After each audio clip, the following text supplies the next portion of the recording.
should get an exit plan though. So we gotta come back. We're not. No.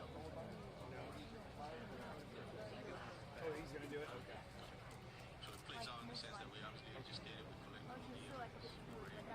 Yeah. Okay. At least you're thinking about it. We learned about that there was financial records that were verified by the FBI, obviously, and other agencies. I'm sorry, actually. So another agency, so multiple agencies that verified financial records that brought us to that site to know that he had actually rented a site at the storage unit, and we ended up upping the same. Well, I got.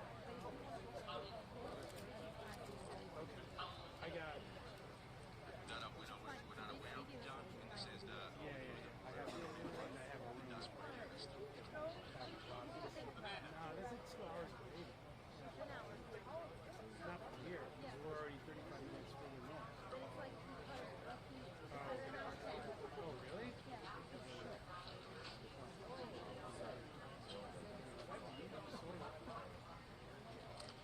That's going to be a no answer. That we have no answer as far as that. Obviously,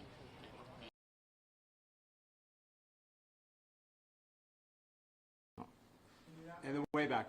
Special Agent Docs, can you also tell us if the connection, I know you said we can't talk too much about the MIT, but the fact that it was a physics professor at MIT and in the physics building and he was studying physics, have you tied all that up, and does that lead, why target one person in Massachusetts and then a whole class here in Providence? Yes, it is true that Mr. Valente was a physics student.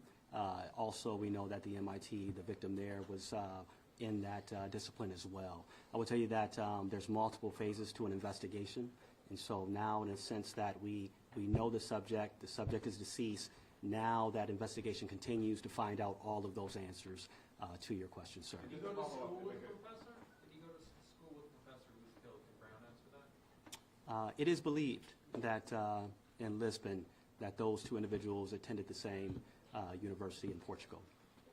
You have a follow-up in the back.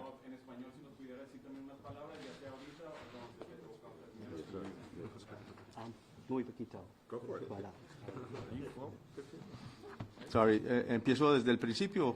Lo que nos pueda resumir acerca del caso, ¿qué fue lo que conllevó a que ustedes pudieran dar con el paradero del sospechoso y las conexiones que tuvieron? ¿Cómo llegaron a rastrearlo y más que nada a qué atribuye todo esto?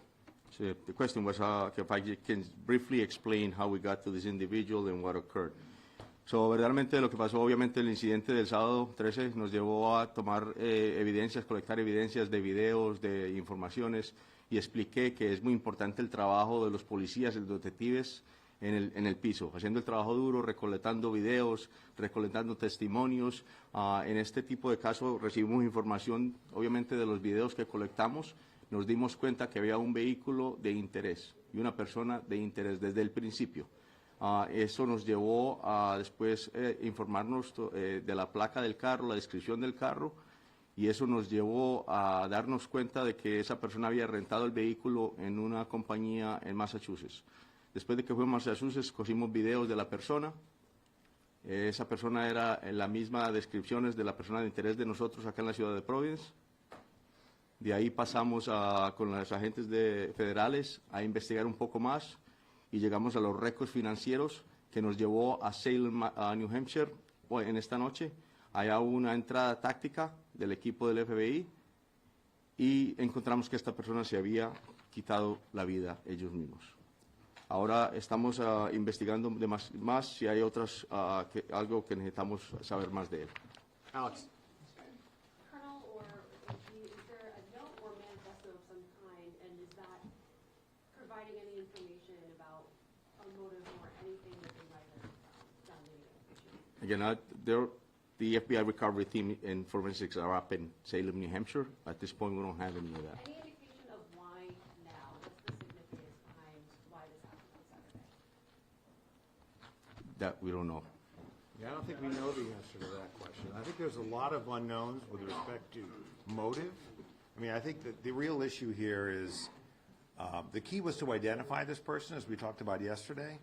I think there are other answers that are coming, but, you know, once we're able to identify them, you know, thanks to that individual who came forward, who led us to a plate, which led us to a rental car, which led us to that he rented that car in his own name, that really broke the case open. But in terms of why Brown, I think that is a mystery. I think there may be something going on in Massachusetts that I'm not fully familiar with because we're working this angle, but I think the Massachusetts authorities may be able to share that.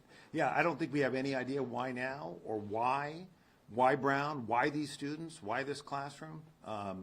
That is really unknown to us, and it may become clear. I hope that it does, but it hasn't as of right now. Fox, Yeah, Fox, go This ahead. is for the Colonel or the Attorney General. At 2:16, there was a surveillance video that showed the second person that apparently blew this case wide open, and also Mr. Valente. You see them disappear behind bushes. Was this second person following the shooter? Did he recognize him and confront him? What was that interaction like? And I have a follow-up. That's a great question, and I'll be all explained in the affidavit that the general stated they will be released. But I'll give you a brief sort of explanation about that. The person that we wanted to speak with had an interaction with this individual earlier in the day, then observed him later at that time, what you just stated, and decided that he was going to encounter him and asked him why he was inside Brown. At that point, the person, the subject of interest, Mr. Neves, actually ran. He was caught up by our person that we wanted to speak with. There was sort of a conversation between the two of them, and Neves asked him, "Why are you harassing me?" And at that point, the person that broke the case walked away. And that information was critical to us because he was able to corroborate what our detectives were seeing on video, and he was able to provide a great explanation. And my follow-up question Yes. is, why did it take a citizen to notice a suspicious person right next to Brown University and not the police? And also, how long was the vehicle parked where it was? And was it days, hours, minutes? What are we talking It appeared to be days as far as the evidence. Why would a civilian observe that to be suspicious? It's a great point. And I like the fact that you're mentioning that and bringing that up. That's what we should all be doing, right? And it's just personality. Some people are more interested in finding out what others are doing. In this particular case, this person decided that he wanted to, and I'm glad he did. Shouldn't the police be interested in that, not citizens? That's what I In the back.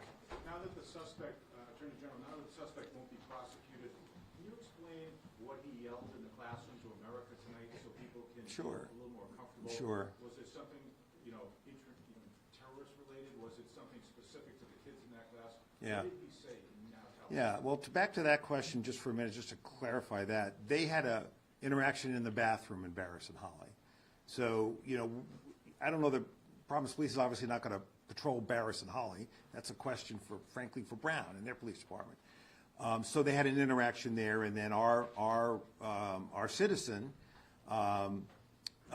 you know, followed him out because to him, as he explained it to us, this guy did not belong there.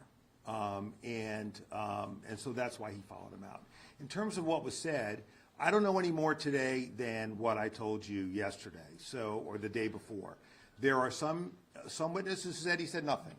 There are some that say he made a barking noise. Don't ask me. I don't know why. And that's it. There is no other spoken word beyond that we are aware of as we stand before you tonight. And we have spoken to everybody that we have been able to locate who's been inside that building. And just to the special agent in charge, my follow-up question is, can you just be clear to the people of Massachusetts, and I know you said the people in Norfolk County and Investigative and Mass, but you did say a few days ago that you talked to the colonel of the state police and said I did. there's no connection between Brookline and what happened here in Rhode Island. But now you're saying there was a connection, so are you saying that he shot up Brown University, then 2 years later he was at this house in Brookline to shoot this MIT professor, and then he just drove up to Salem, New Hampshire for no reason? How did he get into a storage facility? No, I think that's a great question. My actual statement was that we didn't see a connection at that time. But absolutely, I spoke to the colonel. Right now, that case is being resided over by U.S. Attorney Leah Foley. They're having a press conference at 10 o'clock tonight, I believe. I think at that time, they will speak to that particular case. I would be getting a little bit ahead of my skis if I spoke to that case without consultation with Leah Foley and her team, as we've been in the trenches working this up to the minute today, sir. I guess 2 days ago you didn't know they were connected, now you're saying they appear to be. Yes, and that's how cases often go. I would say at that time, when that question was asked of me, there was no indication of a link at that time. As we've talked throughout this week, these breadcrumbs develop, and we'll see what she has to say today at 10 p.m. Yeah, if I could just, I just want to jump in here on that, please. I just want to jump in here on that because it's a good question, it's an important one. So just to put everyone's mind at ease who's listening now, he just drive to some random storage area. We found records with the help of the FBI and others that was his storage area. So he rented a car in Boston. He drove it. We were able to find that car in New Hampshire. We were able to find evidence in the car from looking at it from the outside that connected this individual to our crime scene here in Rhode Island. We were able to find visual evidence of him inside that storage facility, which, in my judgment, matches him to the Massachusetts scene. So you'll hear more, as the special agent said, but there is no question that was his storage unit, that he had a particular car, that we found that car because of this citizen coming forward and giving us a description of the car, and then our individual who came forward, we knew he was telling the truth because we could see it on the videotape. And so that was a series of things that broke this case, and that led us to Salem, where the suspect was found dead. Steph, Believed to be living in Miami. Did he fly here at some point? How long was he in Providence for, and when did he obtain the guns? Go ahead. Yeah, he did, like I said, he'll be in the affidavit, but he did fly into Providence, I believe, early October, I believe. That's the right date. And what was the other question? I'm sorry, Steph. And did he buy the guns here, or did he get the guns? So I'm sorry, I can't answer you. We don't know the answer to that, Steph, as we stand here right now. Okay, you can't fly with them, so assuming he got them sometime after he arrived? Well, that's possible. What we do know is that he was moving around New England in that October, November, December area. You remember, we just we know that there's a body in New Hampshire. We know that there are guns at the scene. It still remains to be examined, comparing those guns to the ballistics evidence we have in Rhode Island, and I imagine they'll do that in Massachusetts, but again, that's somebody else's investigation. And then, of course, we want to make sure that we match the DNA. But we are 100% confident that this is our target, and that this case is closed from a perspective of pursuing people involved. And Steph, just to add, I think Special Agent Doc stated, obviously we didn't know who he was. And so it's very difficult to know what a person did prior without any knowledge of who that person is. Dan. Can I just ask Special Agent this question? It sounds like from everything everybody's saying that the person who came forward to speak to you is kind of the hero in this story in a lot of ways. Absolutely. We know that there's a $50,000 reward. Did he get the reward? You know, I will say that in this particular situation, that individual will likely get absolutely some aspect out of that award. We've had a lot of other tips, I will tell you as well, that have come in from the public. And so I don't deal typically with the distribution of those rewards. But I mean, it would be logical to think that absolutely that individual would be entitled to some of that reward. Yes, sir. Second row, red shirt. Go ahead. Yeah, you. Thank you. Fox News Digital. Do we know when or how the suspects left Providence? For the crime. Well, we know he left Providence and committed a homicide in another state. On that, but we don't know. I'm sorry, how did he leave? No, do we know when he left Providence? Yeah, when he left. That's what as far as we know that he left, but we didn't. I believe his last activity was obviously when we found out he was in another state committing another crime. Pat. Pat Ford, Coalition Radio. I'll throw this out to all of you, with particular regards to the Brown University president. A recurring theme for the last few days has been an outreach, ultimately successful, to the people of Rhode Island and the people of New England to track this individual down, while at the same time, we've got this sort of passive-aggressive criticism of individuals who are being actively asked to engage via social media, who are wildly spreading rumors, some of which couldn't have possibly emanated anywhere than law enforcement. And I do have a follow-up. So would anyone like to respond to that? I mean, it's kind of condescending to a lot of people. I know, Governor, if you're confused, that's not uncommon. But the... All right, that's uncalled for. All right, We're moving on. Current. No, The person current. who came forward with the case-breaking tip, was that information originally posted online? Or was that person encouraged to come forward based on what people online? Correct. There was a tip that was placed online, and obviously we were doing our due diligence to find out who that tipster was.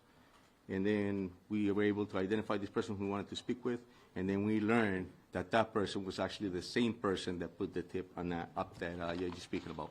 Brian. I'm sorry? That person lived in the area. It was the same person that we brought into the police station to speak with. The images Brian. that you showed at the beginning, where you can see Mr. Valente's face, where were those images taken from? They were taken from the car rental business place that we learned about. None of them were at Brown. No. President Paxson, if you could, the situation is described that you had the suspected gunman and this other person had an encounter in the engineering building hours before the shooting. I have been told by an employee that there have been concerns raised at Brown previously about people getting in the building. Have you heard those, and was anything done to address those concerns about people getting into the building? Yeah, I mean, that's a really good question. I think we're going to have to look back and say, you know, we don't know how this person got in. We don't know when they came in. We do know that the building was unlocked that day for exams, and that's something we're going to have to look into. Had you heard concerns from staff members in the past I about have security of the not building? personally heard concerns, but, yeah. Dan. President Paxson, Dan Janney from NBC 10. I want to go back to the question I asked you Saturday night when I first arrived on the scene. There were no cameras in this building. And law enforcement, some that are standing up behind you, have said if Brown had cameras in that part of the building, we would have gotten this guy. And it may have stopped this swirling action. Can you answer that question for me? Well, I don't think we have said the locations of cameras at Brown. But there's no cameras in that building because why would they take it from a rental car agency? We have 1,200 cameras at Brown. But not in that building. We have some in that building. It's a large complex. And I think what you would see is the video evidence in this case, from my perspective, I'm not a law enforcement agent, has been incredibly helpful. The moving of the person around the neighborhood, those video images, they help crack this case. So I think video was important. And as the Attorney General explained at a recent press conference, this individual was not spending his time on the Brown campus. He came into a building on the edge of the campus. He left. He was in the neighborhoods. The investigation focused on the neighborhoods. The video was there. And that was really, really instrumental in cracking the case. And But my you second- can ask them. And this is my follow-up, Madam President, if you'd stay at the podium. Yes, video played a big role in this case. The neighbor's video, the rental car video, but not the video from the building that he walked in freely both before when he got in the confrontation and when he came back in and decided to kill people. You didn't have cameras in that building. Just say it so we can get this over it. And my next question is, will you put Dan, you cameras got in, one follow-up. will Yeah. you put the cameras in the building? Will Yeah. there be more cameras in that building? Yeah, you know, I think we need to look back. We'll look at everything that is done, but I do not think a lack of cameras in that building it had anything to do with what happened there. And we will Thank go you, Madam forward. President. Thank you. Tom. Tom Quillen, WPRO. Colonel Perez, I'm hearing from sources that the person that identified the shooter happened to be a homeless person that either lived around or inside that Barris and Holly building.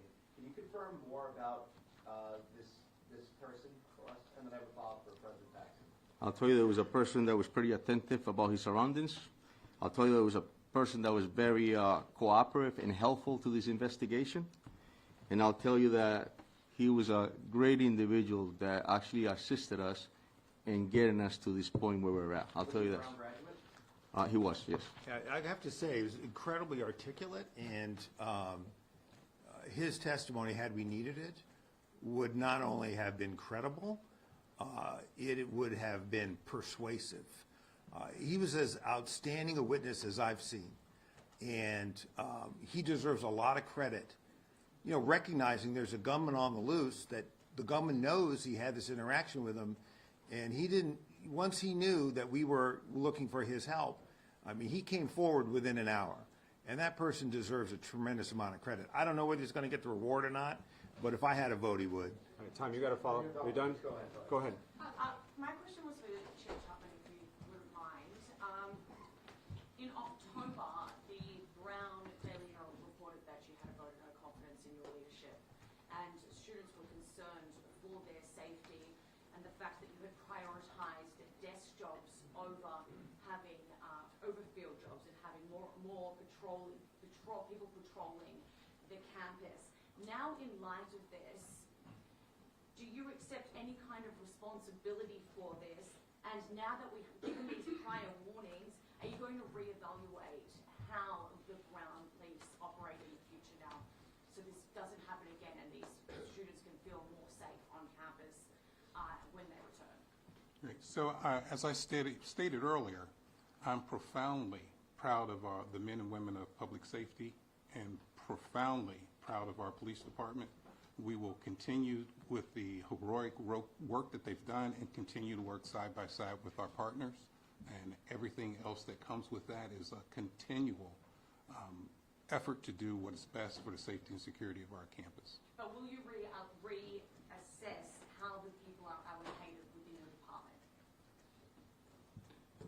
Every single day, we work and endeavor to keep our campus safe, whatever that entails and all that entails. In the back. Yes, thank you. I was wondering, maybe this question for the Colonel. Can you talk about, you said that 2 weapons were found in Valente's car. Was that one of those weapons, the gun that was used to shoot here in Brown? Has that weapon been found? Can you speak to that? That's all part of this continuing investigation. This just before we came downstairs, actually, as you all were watching, that was developing up in Salem, New Hampshire. Hold on a second. Yeah, those firearms were found at the deceased body, not in a car. So he killed himself inside the storage unit, and the firearms were found at his in the area of his thigh and in the area of his feet. It was not in a car. There was evidence that was observed from outside the car that matched our crime scenes, meaning mask, clothing, satchel, which you can see on that video. And there was a main plate over a Florida plate. This guy was changing plates. One of the reasons it was so hard to find was he knew what he was doing. He was changing plates.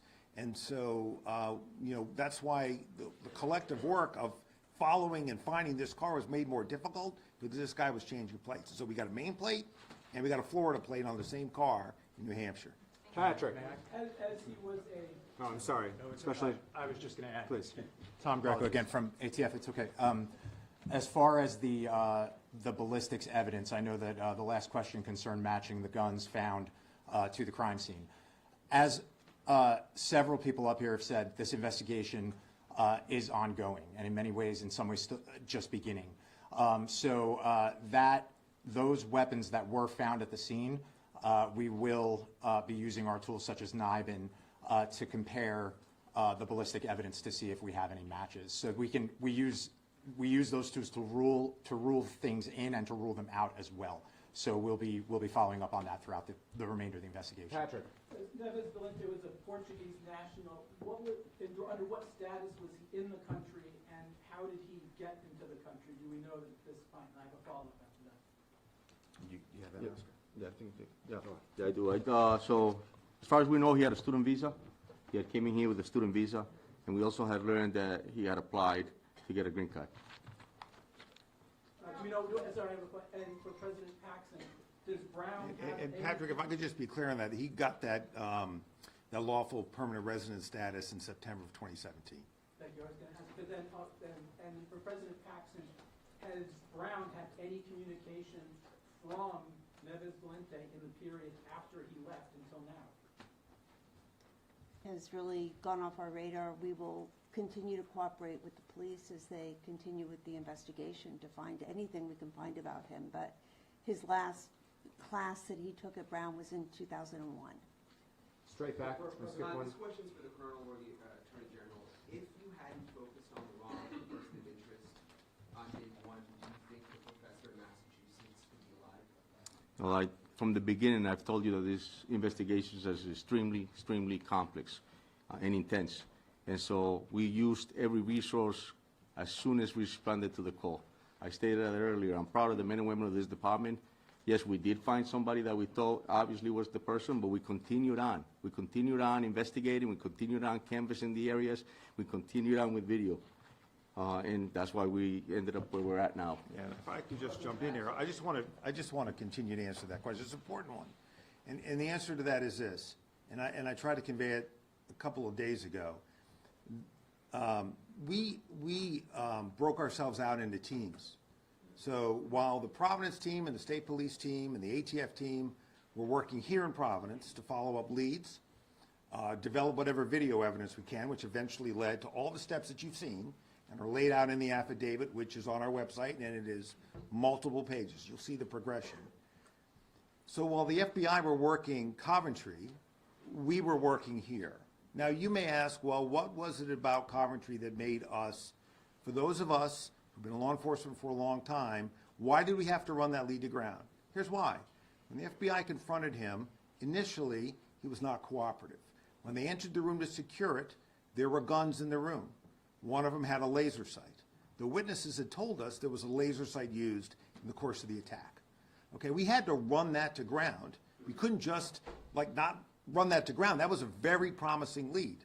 But that's why you don't get over your skis about, and word choice is important. So while we had to test those ballistics and test the DNA off those guns, and that DNA ruled this guy out, okay? But we had to run that lead to ground.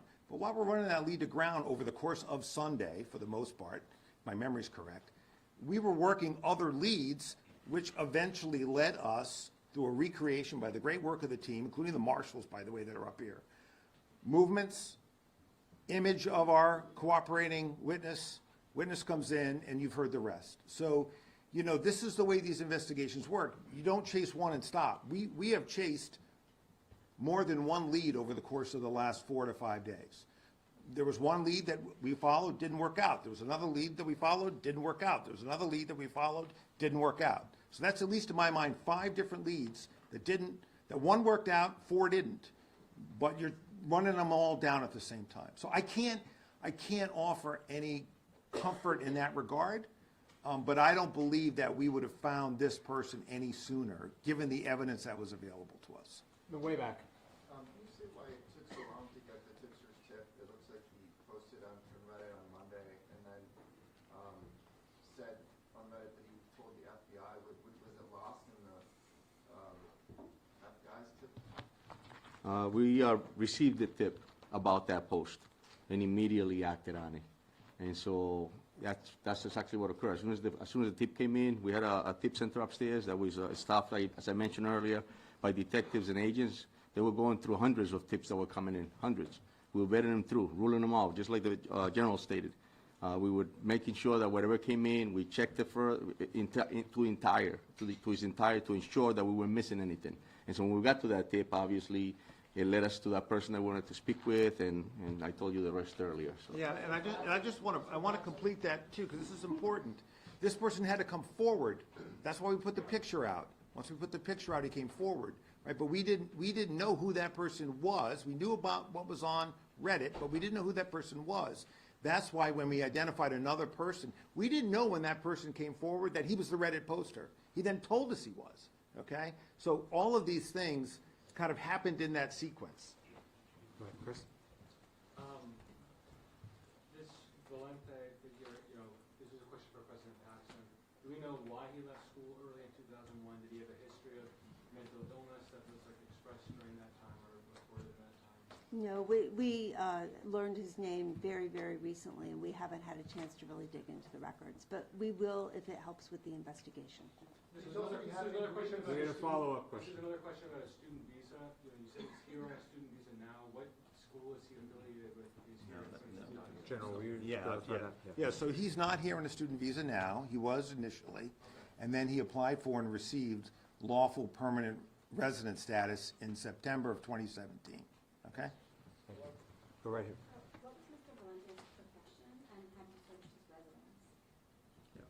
Again, as I stated earlier, we just identified who obviously that person, and this developed pretty quickly.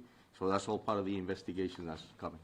And can you talk about, was there any interaction between him and law enforcement before he died? No, not that we know. I have a follow-up to her. There you go. Do you know any associates of his, family members, friends, roommates, and if there are any in the United States, did any of them come forward through the process of this investigation? No, not at this time. This evolved extremely quickly. We've been at this for 6 days. And so here we are, and we now identify who the person is. We're about to make an apprehension. As I stated earlier, he took his own life, but that's all part of the investigation that will continue about him. Go ahead. Okay, so for President Paxson, Chief Perez said he had no known criminal history that you know of. You were asked about possible mental illness while he was here. When he was at Brown, did he have any grievances, disputes with anyone, any problems, any disciplinary issues, any problems at all that were documented? Not that we know of at this point. I mean, again, these are very, very old records, you have to understand. We learned about this very recently. And I think going forward, as we want to learn more, we will cooperate with the investigation to give them the information they need. Go ahead, in the white shirt. Hi, Brittany, WCBB. This question is for Colonel Perez. You mentioned that Claudio was the primary suspect, primary focus from the beginning. If that's the case, can you elaborate more on why there was someone else detained initially, and the lead that led you to that person to being detained initially, if Claudio was the primary focus from the beginning? Yeah, so. And I have a follow-up. Sure, Brittany. Great question. So we have received a tip about that first person. We have received a tip about him wanting to get a permit to carry a firearm. And that led us to also learn that he was a person who potentially could be, it was just where he was denied, and then he went to another department, and the descriptions led us there. So we had it vetted through. Obviously, the FBI responded, followed through that whole tip, ended up finding the person, taking him to custody, finding him with 2 firearms, with a laser. And so it took a while for us to be able to rule him out. But it was a tip that came in, and as I stated earlier, as soon as the call came in, it was all hands on deck, and there was nothing that we were just going to say that is not anything that had to do with it, with this case. Obviously, we wanted to make an apprehension, and we went after that. So. Yeah, I just wanted, if I could just jump in here, Mayor, I'm sorry to do that, but I think I heard you say that Mr. Valente was the suspect from the start. No, he became their primary focus yesterday at around this time. This name was not known to us until yesterday. So when our cooperator came in last night, we were able to track the car, get the name, and then we were in the position of, today, do we push that name out so that you can help us find this guy, or do we think we know where he is? And so that was the balance. That was that back and forth analysis in our minds, collective investigative team minds, was going on today. But his name did not come to us until yesterday. As I said yesterday, until you have the name, which we did not have until yesterday, after our press conference together, that's when this thing heated up. As soon as you have a name, I believe you can find anybody in this country. And the fact that this team was able to do it in around 24 hours, I think is a tribute to them, their hard work, around the clock, to do exactly what we have been talking about doing, which is how long is it going to take? And it took, roughly 5 days. And that's a tribute to them. Brittany, if I could just clarify further on that. So what I meant, obviously, it was that the image that we released within hours of that person of interest that was walking on Waterman Avenue around the corner, that was sent out within minutes. That became a primary focus of the investigation of that person of interest. Yes. If I may, my Please. follow-up. I believe it said the last address for Valente was in Miami. Correct. Have law enforcement in Miami been notified? Are they searching this last address for any potential evidence? No, Brittany, absolutely. Yes, that address, I believe, was one that predicated in 2001. And so absolutely, the law enforcement agencies, both federal and local, were notified of that. They also went to that residence as well.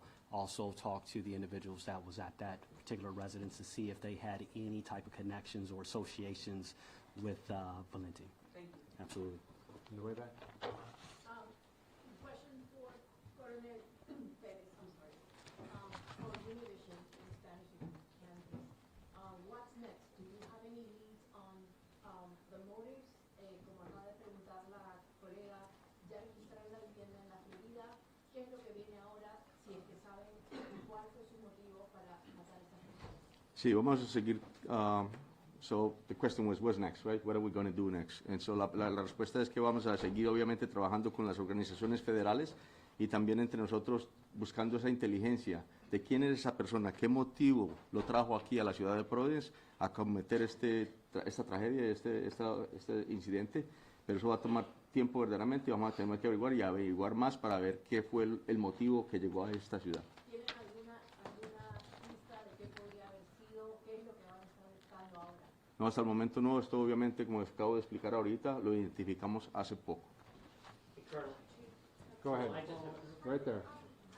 What brought investigators specifically to New Hampshire? Does this person have a connection to New Hampshire? I know you said that the storage unit was in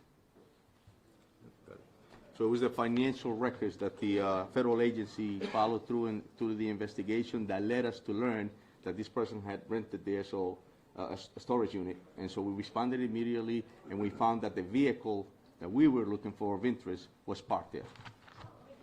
Just one follow-up here. Kate, go ahead. Chief, can you speak a little bit more to that, again, identification of the vehicle of interest and the person who did that? And as you said, there was video captured. Walk us through that aspect of this. Was this the witness who provided to you the vehicle? Can you walk us through how that vehicle of interest entered the investigation? And then I have a follow-up. Correct, yeah, it was part of the tip that was posted actually, and then also the tipster had called and had stated that this individual had a fob and was trying to enter a vehicle that was parked on Benevolent. And so because of that, we obviously knew there was a vehicle and there was a description of a vehicle. When we brought him in, he collaborated further on that vehicle. We put it out through Flock, the description of it, and we learned that within that time period, there was only a certain amount of vehicles that came up with those description fitting it. So our detectives obviously stayed on that and ended up finding this vehicle with Florida plates, and that's how we ended up with that specific vehicle. Then we had learned that the vehicle also potentially could have changed their plates, and as I stated earlier, we were able to find the vehicle on Flock, actually get the actual plate, learn that it was a car rental, which brought us up to learn that, that we needed to learn more at the rental place about the individual, which we did, and then further later, we find out, again, doing all the work that they did upstairs, I think it was tremendous too. If you had a chance and an opportunity to see how much work was put in, because it was bits and pieces of information. It's almost like putting a puzzle together. You only have just a few pieces, and you're building it. And that, later on, led us with the financial records to learn that he rented a storage unit in New Hampshire, and that's why we ended up like that. Kate, your follow-up. That one for the Chief or the Attorney General. You mentioned, again, weighing that public interest versus the information that was available to law enforcement at the time, as this person, again, considered armed and potentially dangerous, was out there. The Chief just spoke to license plates changing on a variety of moments, if you will. But was it too fast-moving? Talk to us about weighing again that providing information to the public with an armed and dangerous individual and vehicle use that involved multiple license plates and your decision not to sort of real-time inform the public of it. Yeah, so we knew last night, who this guy was and that he had rented a car in Boston. So the question becomes, is he going to return the car to Boston? We got information he might return it to Connecticut. He didn't return it at all. But when we thought he might be returning it to the information, to the locations, we wanted to try to take him without him knowing we were coming. As soon as his name gets out there, he is going to be even more in the wind. And so the question becomes, if you think you might know where he is, right, eventually you find the storage unit, right, so you're following that up. But initially you think he might return the car to Boston on Atlantic Avenue, I believe, or in Connecticut, perhaps to board a flight somewhere. You're weighing, can I take this guy, because we know where he's going to be, and not alert him that we're coming. And so I would say this afternoon, we were going back and forth on that. But as the FBI and the ATF and our other partners, Providence Police, State Police, developed evidence as to where he was, ultimately in New Hampshire, we decided to pursue to that location. And there we found the car with those multiple plates that we were looking for, a Florida plate and a main plate on top of it. Right there, go ahead. That DNA evidence, where was that tested? And also the firearms examinations, we've had some trouble with the state lab here. Where were those?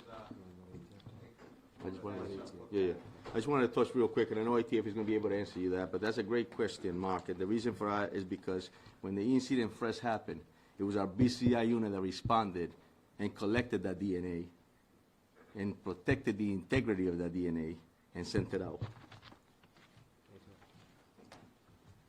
Thank you. The evidence collected, the DNA and the firearms were sent to the Connecticut State Police Lab. They had the best local capabilities to handle that type of evidence and do those type of examinations. Mark, do you have a follow-up? You're good. Thank you. Wheeler, go ahead.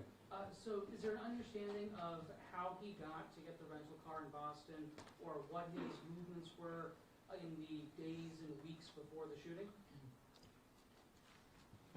So if there's an understanding how he got to Boston to rent the car, is that? Yeah, like where was he in the days and the weeks before this? Yeah, so we're not sure about that, obviously, because we all started acting on this investigation when the incident happened, and that's when we started to follow through to learn more about it. And remember, we didn't have his name until last night, so I think we'll know more about his movements as we're able to track that name. But the critical thing was, once we knew his name, was where is he right now? Certainly, going backwards, we're going to want to know how he got into the country, when he got here, and all that.